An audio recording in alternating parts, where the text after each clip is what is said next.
Hey Equip, how are we doing? How are you guys doing? Good. Not too bad. Fantastic. So what we are talking about this week is we are moving on to the first two commandments. We put them together, which is, Eilidh, what are they? They are. Don't have any. You should know these. I know. I've just done a talk. I'm just going to do a talk on them.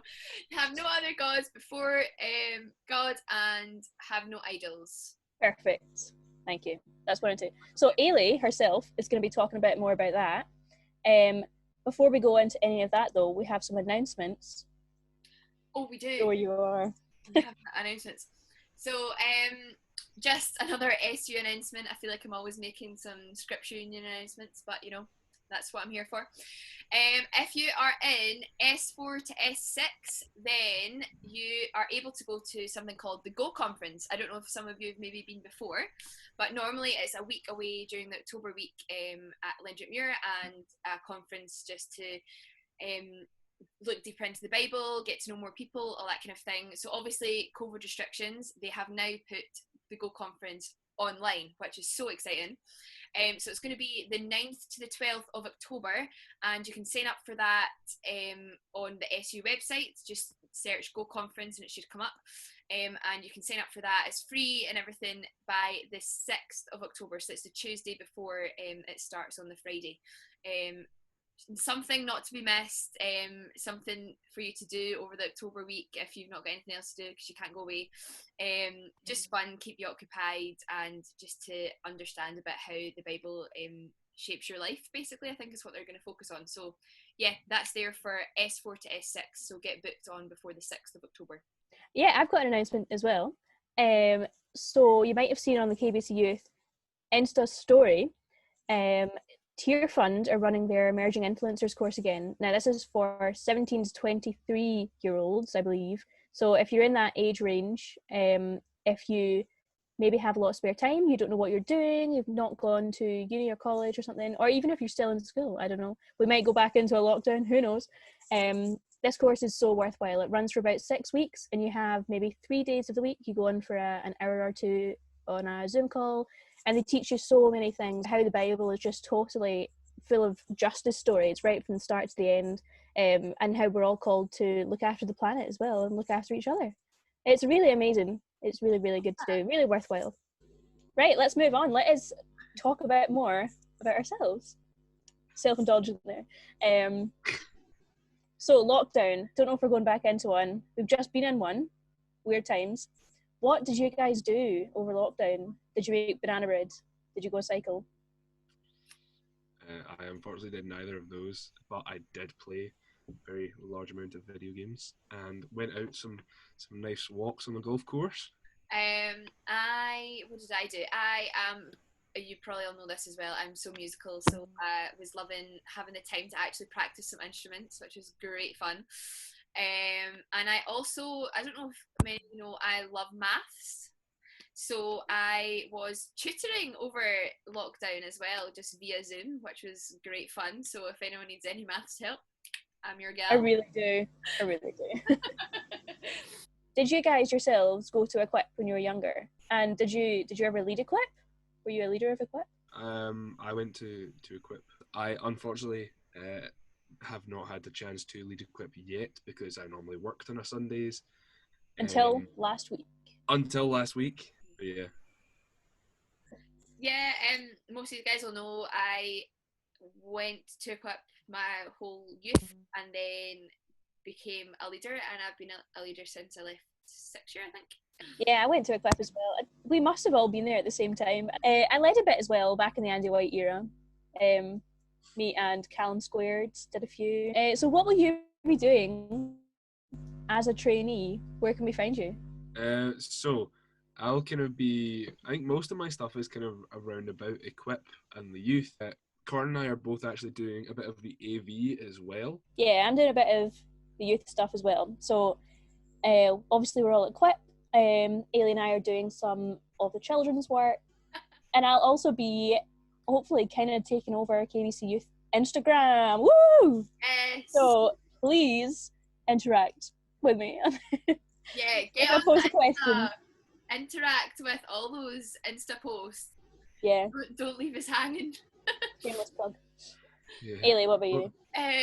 Yeah, I'm gonna be. I actually forgot there for a second.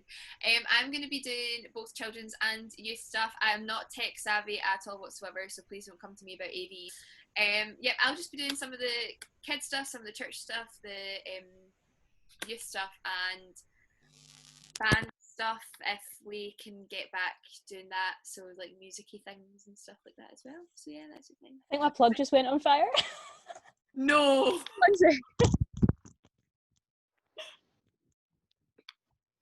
Oh my goodness. Awesome. Yeah, so something else I was wondering is, do you have any advice for following the first two commandments? Like, do you have any idols that you would say sometimes you think of over God? Because I know I do. Like, where is it? Here. It's literally right here. My phone is such an idol. It takes right over everything else. Even if you're using the Bible app, I was saying the other day, all these notifications come up on the top and you're like, oh yeah, look at that puppy. But, you know, that really takes over from it. It's good to recognise these things as well. Eilidh, I'm sure you'll be able to give us a lot of advice in your talk. Yes, I will elaborate later. I'm not going to tell you anything just now. I will elaborate. Yeah. Do you have any advice right now? What do you think? Do you think you have an idol? Is your phone an idol? Yeah, my phone's definitely an idol. Yeah, I feel like there's a few idols in my life, but yeah, my phone is definitely one of them. So now that we are done questioning each other, Acquainted. yes, you all know us slightly better now. But we're gonna head over to Eilidh, and she is gonna give you guys a talk on the first two commandments. She's gonna get us kicked off officially for it. Woo. So, well, Corin and I are gonna leave you all now, but enjoy. Okay, so open your Bible to Exodus 20. That is where the 10 Commandments are written. But just before we read through the first couple, I just want to give a bit of background. So Moses has led the Israelites out of Egypt away from slavery, and they're in the wilderness, but God is still providing for them all that they need as they walk through the desert. And then they're guided to Mount Sinai. And this is where God then speaks to Moses at the top of Mount Sinai and gives him the 10 Commandments for everyone. So this is where we pick up at verse 2, and it says, I am the Lord your God who brought you out of the land of Egypt, out of the place of slavery.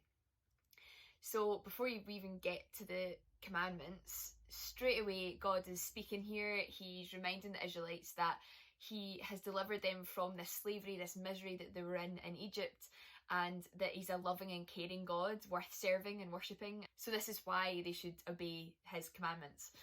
So this is said just before God has given Moses these 10 commandments, and it's worth noting here that we are already accepted, we are already saved and have been given the grace from God through Jesus dying and rising again. But this shouldn't disregard the 10 Commandments. They're not out of date because it was before Jesus. It's actually quite the opposite. The 10 Commandments are the foundation of our lives. They should be, and they're not out of date. They're totally relevant for us today. So I challenge you as we look through the 10 Commandments over the next few weeks to try and memorise them, because I feel like if we remember them, they are a reminder for us to keep in step with God. So yeah, I challenge you to try and remember them all. Sometimes people can see the commandments as a barrier that's put around our lives, keeping us from having a kind of fun and full and enjoyable life. But it's actually like so different. They're there to protect us. They're there to help us enjoy life. Naturally, we have rules in place in our lives. Like right now we've got the COVID guidelines. We all know what they are. Well, they change every day, so do we really? But they're so relevant to us just now, and they're there to help us keep safe. They're there to protect us. They're there so that we can have an enjoyable life once it's over, like all this kind of thing. This is exactly what the 10 Commandments are. They're there to help us. They're there to protect us, to keep us safe. but also to have a more enjoyable and fuller life living with God. So just as an overview of the 10, the first 4 of the commandments focus on God and our relationship with him, and then the following 6 are there and they focus on our relationship with others. In Mark 12 verse 29 to 31, Jesus says that the most important thing is to love God with all of our soul, heart and strength, and then that the second most important thing is to love our neighbour as ourselves. So if we love God and our neighbour, naturally we'll want to abide by the commandments. So that was just a bit of an overview. Now to move on to the first 2 commandments.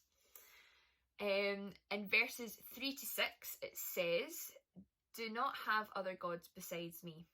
Do not make an idol for yourself, whether in the shape of anything in the heavens above or the earth below, or in the waters under the earth. Do not bow and worship to them, and do not save them. For I, the Lord your God, am a jealous God, punishing the children for the father's iniquity, to the 3rd and 4th generations of those who hate me, but showing faithful love to 1,000 generations of those who love me and keep my commands." Now, first of all, reading through these verses, you might be thinking that both of them are basically the same, just said differently. And you are right, they are pretty similar. But if we look a wee bit deeper into what they're both actually meaning, the first commandment is actually about who we worship, and the second commandment is about how we worship. So for a lot of us, we who put our faith in God, this means that we are abiding by the first commandment. We've got that right. We believe in God, and that's us. We've got the first commandment down. But again, most of us, myself included, it's the second commandment that's actually the hardest to keep in step with. It's about what we see as important in our lives and how we use that to glorify God in every aspect of our lives.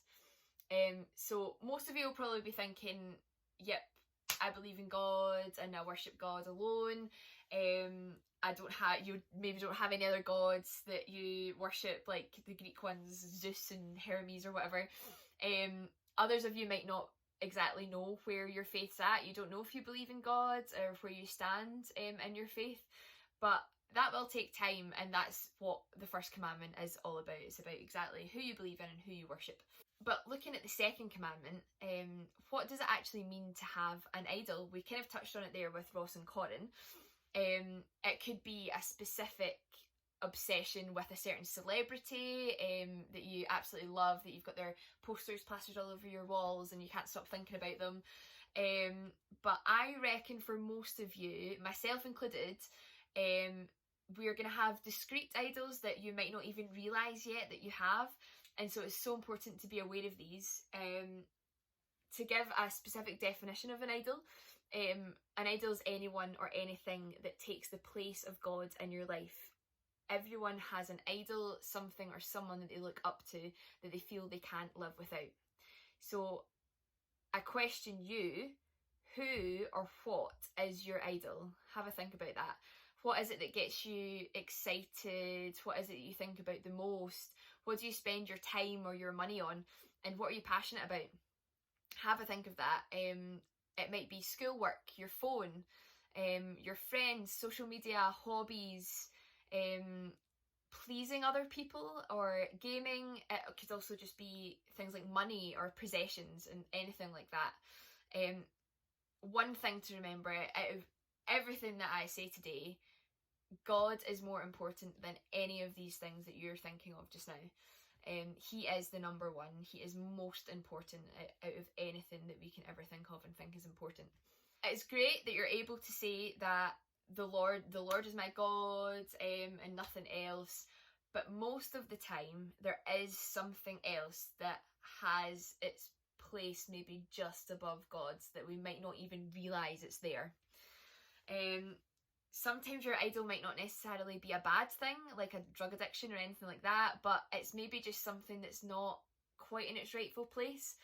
The most dangerous idols are good things that are manipulated into something else.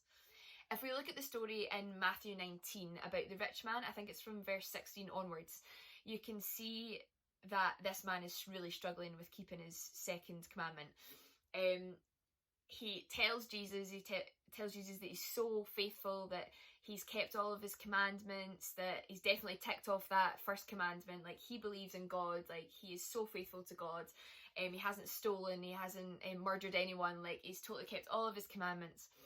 And he asked Jesus, what else can I do to follow you? How can I make it known that I want to follow you wholeheartedly? And Jesus tells him that all he has to do is sell all of his possessions and then come and follow him. But as we read on, we can see that he can't do that. He genuinely just can't do it. His possessions are his life, and he can't sell them. And that was the barrier that he has with his relationship with God, that he thought he was so faithful, but he can't sell his possessions. That's the one thing in his life that he has above God. So I want you to maybe think and ask yourself, where is it that God has placed in your life? What is on the altar of your life? Is there something or someone that's maybe holding you back from worshipping God fully? It might be something that you've maybe not even thought about before, like the rich man. But now that you're thinking about it, actually, maybe it might be a bit above God. I'm someone that absolutely loves certain things that I have. We talked about it earlier. Me, Corin and Ross, we all love our phones. We wouldn't be able to live without them. I love my calendar, my notepad, everything that's on my phone. I'm using it right now to video this. I can't live without it. And so I sometimes have to ask myself, if God came down and asked me straight away, can you give up your phone? I don't know what I'd do. Like, that would really stress me out. But this is why it's ultimately important to know that God has to be above everything else. And so it's important for me to make sure that my phone doesn't become the centre of my life, but I can actually use it as a tool. Because a phone's a good thing. Like, it's not a bad thing to have. It's so useful in so many different ways. But it's important for us to remember that we need to use it as a tool to be able to glorify God instead of something that's going to hinder our relationship with him. If we look at Matthew chapter 6 verse 24, it says, no one can serve two masters, since either he will hate one and love the other, or he will be devoted to one and despise the other. You cannot serve both God and money. And in 1 John chapter 2 verse 15, it says, do not love the world or the things in the world. If anyone loves the world, the love of the Father is not in him. So in these verses, it shows that it's impossible to serve both God and other gods, or to serve both God and worldly things like idols. Someone who's caught up in this situation will eventually come to hate one and love the other. And so it must be our priority that we put God first. Nothing lasts in life, and it's only our relationship in God that will last. Don't get me wrong, God gives us things in life that we will prioritise for our enjoyment, but we need to make sure that they don't take over our life, that we need to thank God for the things that we enjoy, but don't let them get in the way of our relationship with him. In Matthew 13, we read about the parable of the sower. We read in verse 22 about the one who hears the word, but the worries of this age and the deceitfulness of wealth end up choking the word, and it becomes unfruitful. This is a reminder that idols that we have in this world can take over our life and block out the truth of God. And so we need to put God first in our lives, and everything else will fall into its rightful place. If you're sitting here thinking you're feeling so awful because you've not been able to keep these commandments, they're not here to make us feel bad. So please don't worry. In John 3:16, Jesus has died to save us from our sins, and so he will forgive us. This is by no means, though, a pass for us. The commandments are how we must strive to live our lives for God. But if we do happen to muck up along the way, which by no means we will, then please don't worry, because we can ask God for his forgiveness, as Jesus has already given this pathway back to our amazing relationship with God. So please don't worry about it. Jesus has already done the hard part, and so we can ask for forgiveness from God, but the 10 Commandments are still relevant for us today. So that's a kind of quick insight into the first 2 commandments. Just as we finish, I want us to take the time to pray. I'm going to put a link in the bottom of this video on YouTube. If you click on it, it should take you to a song. And what I want you to do is just listen to this song and take the time to pray to God. Ask him to reveal to you any idols that you may have or any other gods that you may think you have. And just spend time with him, asking him to reveal these to you and help you to restore this balance in your life. If you think there's something that's maybe above God in your life that you know that shouldn't be, ask him to help restore that balance. Ask him to help you to know how to use these things for good and for the glory of God instead of hindering your relationship with him. So yeah, how about let's do that now. Just give it all to God. Ask God to show you how to live out these first 2 commandments in this week and the weeks to come. Click the link below and let's do that now.